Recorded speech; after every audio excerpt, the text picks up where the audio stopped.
OH cinema நேயர்களுக்கு வணக்கம்.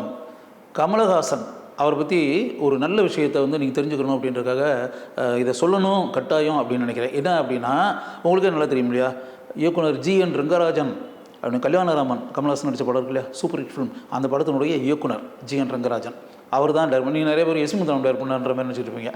அது இல்லை அப்படின்றக்காக தான் GN ரங்கராஜன்ற டைரக்டர் அவர் டைரக்ட் பண்ண படம் அதான் வந்து கல்யாணராமன். பெரிய சூப்பர் ஹிட் ஃபில்மு. அது கமலஹாசன் நடித்து எந்த அளவுக்கு இன்றைக்கி வர அந்த கதாபாத்திரம் மக்களுடைய உள்ளங்களில் வாழ்ந்துகிட்டு இருக்கு அப்படின்றது உங்களுக்கு நல்லா தெரியும்.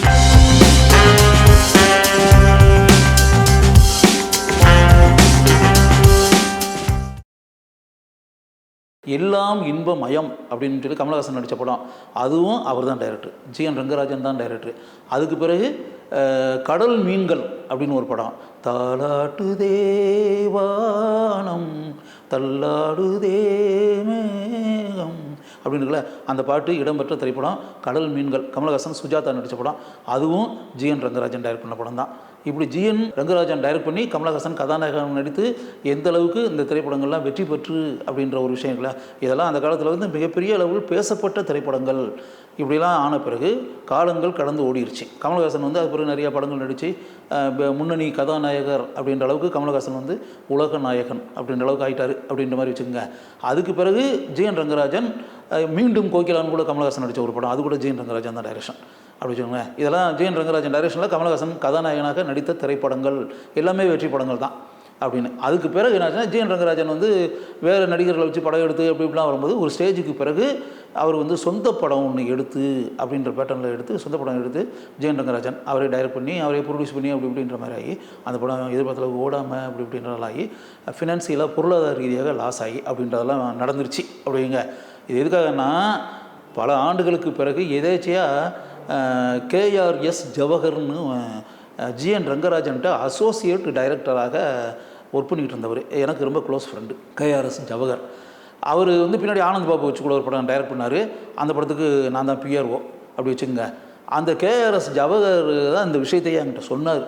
என்ன அப்படின்னா, அப்போ எதாச்சும் பேச்சு வந்துச்சு, நீங்கள் கமலஹாசன் நடித்த படத்தில் நீங்கள் வந்து அசிஸ்டன்ட்டாக ஒர்க் பண்ணிங்களா GN ரங்கராஜன்ட்டு? ஆமாம், எல்லா படத்துலையுமே நான் அசிஸ்டன்ட் சார், கமல் நடித்த படம் எல்லா படத்துலையுமே நான் அசிஸ்டன்ட் தான், கமல் சார் எனக்கு நல்ல பழக்கம் அப்படி இப்படின்ற மாதிரிலாம் அந்த இதெல்லாம் சொல்லிட்டு வரும்போது அப்போ ஒரு விஷயத்த சொன்னார். அந்த விஷயத்தை இப்போ நான் உங்களுக்கு சொல்ல போகிறேன். என்ன அப்படின்னா, கமலஹாசன் எதேச்சியாக இந்த ஜவஹரை எங்கேயோ ஒரு இடத்துல பார்த்துருக்காரு.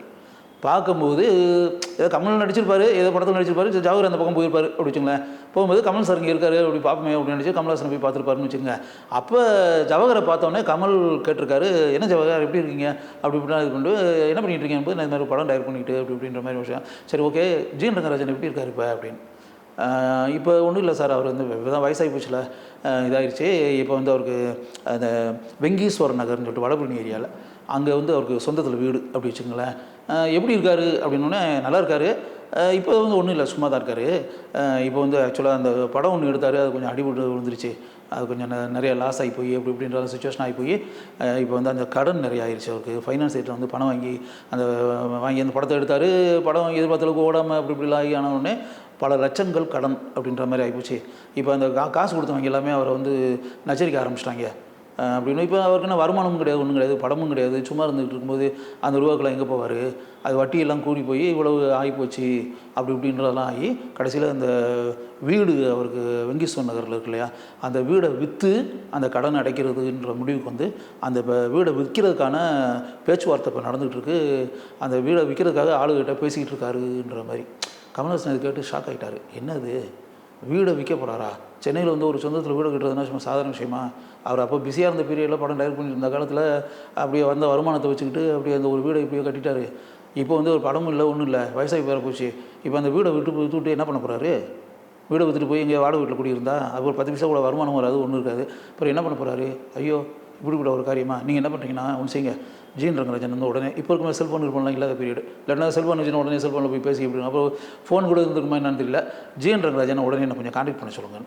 ஜவஹர் போய் GN ரங்கராஜன்ட்ட போய் சொல்லி கமல் சார் வந்து உங்களை கான்டாக்ட் பண்ண சொன்னார் அப்படின்னு சொல்லிட்டு உடனே இவர் போய் கமல்ஹாசன் போய் ஃபோன் பண்ணிட்டு நேரடியாக போய் பார்த்து பேசினார் கமல்ஹாசன்ட்ட. போகும்போது என்ன விஷயம் அப்படின்னு.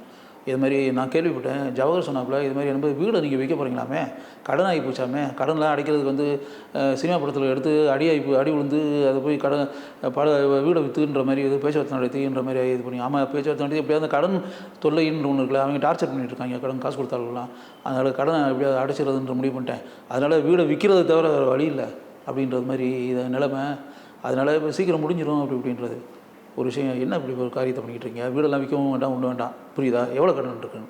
அப்போ ஏதோ லட்சம் ஐ திங்க் 8 lakhs, அப்போல்லாம் உங்களுக்கு லட்சங்கள் தானே, 8 லட்சம்னா கூட சும்மா சாதாரண மேட்டரா, இன்றைக்கி அந்த 8 லட்சத்தினுடைய மதிப்பு என்னன்றது பார்த்துக்குங்க. லட்சம்ன்றது என்ன சும்மா சாதாரண மேட்டரா, 1 லட்சம் கூட இருக்கட்டும், 1 லட்சம் அப்படி சர்வசாதாரணமாக வந்துடுமா, சும்மா சாதாரண மேட்டரா அது அப்படின்னு. அப்போ வந்து இது மாதிரி 8 லட்சமோ கடன் இருக்குன்ற மாதிரி எனக்கு ஒன்று அது மாதிரி ஏதோ ஒன்று சொல்லி, அப்போ கமலஹாசன் சொன்னாரா, ஒன்று செய்யுங்க, ஒரு படம் பண்ணுங்கள், நான் கெஸ்ட் அப்பியரன்ஸ் ஆக்ட் பண்ணுறேன், கௌரவ தோற்றம், நான் ஒரு வாரம் நான் வர்ற மாதிரி வச்சுக்கோங்க, 1 வீக் எனக்கு இருக்கிற மாதிரி ஒரு கதையை ரெடி பண்ணுங்க, மீதி ஆர்டிஸ்ட் எனக்கு தேவனை போட்டுக்குங்க, போட்டு ஒரு படத்தை எடுங்க, நான் கௌரவ கதாபாத்திரத்தில் வரேன், எனக்கு காசு வேண்டாம், ஃப்ரீ, உங்களுக்காக வந்து நான் ஃப்ரீயாக நடிச்சு கொடுக்குறேன், 10 பைசா எனக்கு காசு வேண்டாம், பேமெண்ட்டே கிடையாது, இலவசமாக நடிக்கிறேன், நான் படத்தை நடிச்சு கொடுக்குறேன், நான் இருக்கிறேன் அப்படின்றதுனால படம் பிஸ்னஸ் ஆகிடும், எப்படி இருந்தாலும் பிஸ்னஸ் ஆகிடுச்சுன்னா அதில் வர்ற இதை வந்து லாபத்தை வச்சு நீங்கள் அந்த கடனில் அடைச்சிருங்க, வீடை விற்காதீங்க அப்படின்னு சொல்லி கமலஹாசன் வந்து சொன்ன பிறகு ஜிஎன் ரங்கராஜன் ஒரு கதையை ரெடி பண்ணி மகராசன் ஒரு படம் நீங்கள் பார்த்துருப்பீங்க. கமலஹாசன் வந்து ஒரு 1 வீக் நடித்த படம் அது. பானுப்பிரியா கமலஹாசன் ஜோடியாக வந்து கமலஹாசன் மீசையெல்லாம் வச்சு முறுக்கு மீசையெல்லாம் வச்சு நடிச்சிருப்பார். ரமேஷ் அரவிந்த் இதெல்லாம் பண்ணி அப்படின்னு இருக்கோம். மகராசன் அப்படின்னு ஒரு படம், கமலஹாசன் கெஸ்ட் அப்பியரன்ஸு கேமியோ ரோலில் வந்து கமல் நடிச்சிருப்பார். 1 வாரம் கமலஹாசன் நடிச்சிருக்காரு, காசை வாங்காமல் ஃப்ரீ அப்படின்ற, அதாவது தன்னுடைய வளர்ச்சிக்கு ஒரு வகையில் காரணமாக இருந்த, தனக்கு பல வெற்றி படங்களை இயக்கி, இன்னும் சொல்ல போனால் எஸ்பி முத்துராமன் சார்ட்ட ஒரு அசிஸ்டண்டாக இருந்து அப்படி இப்படிலாம் இருந்து ஆரம்பத்துலேருந்தே ஜிஎன் ரங்கராஜன் சாரை நல்ல பழக்கம் கமலஹாசனுக்கு. அப்படிலாம் இருக்கிறதுனால தன்னை வைத்து பல வெற்றி படங்களை கொடுத்த இயக்குனர் அப்படின்னு வரும்போது இன்றைக்கி பொருளாதார ரீதியாக கீழே விழுந்து கிடக்கிறாரு அப்படின்போது அவருக்கு நம்ம கை கொடுத்து தூக்கி விட வேண்டியது நம்முடைய கடமை அப்படின்ற மாதிரி மனசுக்குள்ளே நினச்சி பணமே வாங்காமல் மகராசன் படத்தில் கமலஹாசன் நடித்தார். கமலஹாசன் நடிக்கிற படம் அப்படின்றதுனால அந்த படம் ஆல் ஏரியா சோல்டு படம் வந்து எல்லா ஏரியாவும் பிஸ்னஸ் ஆகிடுச்சு. ஃபைனான்சர் கமலஹாசன் நடிக்கிற படம்னா ஃபைனான்சர் காசு கொடுப்பாங்க. அப்படி ஃபைனான்சர் காசு வாங்கிட்டு டிஸ்ட்ரிபியூட்டர்கள்ட்ட பணத்தை வாங்கிட்டு படத்தை எடுத்து இது பண்ண வேண்டியது தான். ஜிஎன் ரங்கராஜன் அந்த காரியத்தை தான் பண்ணார். படம் ஓடிச்சு, இப்போ எல்லா ஏரியாவும் விற்றாச்சு, ஃபைனான்சர் காசு கொடுத்தாச்சு, அந்த ஃபைனான்சர் கொடுத்த காசுக்கு வட்டியோட அந்த ரீபேமெண்ட் கொடுத்தாச்சு, டிஸ்ட்ரிபியூட்டர் கொடுத்த காசுக்கு அந்த பணத்தை வாங்கிட்டு படத்தை எடுத்து அவங்க கையில் கொடுத்தாச்சு, நல்ல லாபம் கிடச்சிச்சு. அந்த லாபம் கிடைச்ச லாபத்தில் கடன்லாம் அடைச்சாச்சு, நிம்மதி ஆகிட்டார். வீடு விற்கலை, அந்த வீட்டில் தான் இப்போ. அப்புறம் அவருடைய உங்களுக்கு இதில் ஜிஎன்கே குமாரவேல் அப்படின்னு சொல்லிட்டு அவர் மகன் டைரக்டர் ஆகி படங்கள் பண்ணிக்கிட்டு இருக்கார் அப்படின்ற ஒரு விஷயம் இருக்கு இல்லையா. அதனால் ஜிஎன் ரங்கராஜன்ற ஒரு டைரக்டர் அவருடைய வீடு கைவிட்டு போகாத அளவுக்கு கமலஹாசன் கல்ச்சல் கொடுத்து பணம் வாங்காமல் ஒரு படத்தில் நடித்து தனக்கு பல வெற்றி படங்களை கொடுத்த இயக்குனருக்கு அவருக்கு வந்து மிகப்பெரிய உதவியை கமலஹாசன் செஞ்சார் அப்படின்பது நிச்சயமாக. இப்படிப்பட்ட நல்ல காரியங்கள் கமலஹாசன் செஞ்சுருக்காரு அப்படின்னா அது வந்து உங்களுக்கு தெரியணும்ல. தெரிஞ்சால் தானே உங்களுக்கு வந்து கமல் இப்படிப்பட்ட ஒரு அருமையான காரியத்தை கூட பண்ணியிருக்காரா வாழ்க்கையில் அப்படின்ற மாதிரி அந்த எண்ணம் இருக்குல்ல, அது வந்து உங்களுக்கு உண்டாக்கணும். அப்படிங்கும்போது எப்படிப்பட்ட ஒரு மகத்தான காரியத்தை உலக நாயகன் கமலஹாசன் செய்திருக்கிறார் அப்படின்றத நீங்கள் தெரிஞ்சுக்கணும் அப்படின்றக்காக தான் இந்த விஷயத்தையே நான் இங்கு கூறுகிறேன். இந்த வீடியோ உங்களுக்கு பிடிச்சிருந்தா லைக் பண்ணுங்க, ஷேர் பண்ணுங்க, கமெண்ட் பண்ணுங்க. மறக்காம OH சினிமா சேனலுக்கு சப்ஸ்கிரைப் பண்ணுங்க.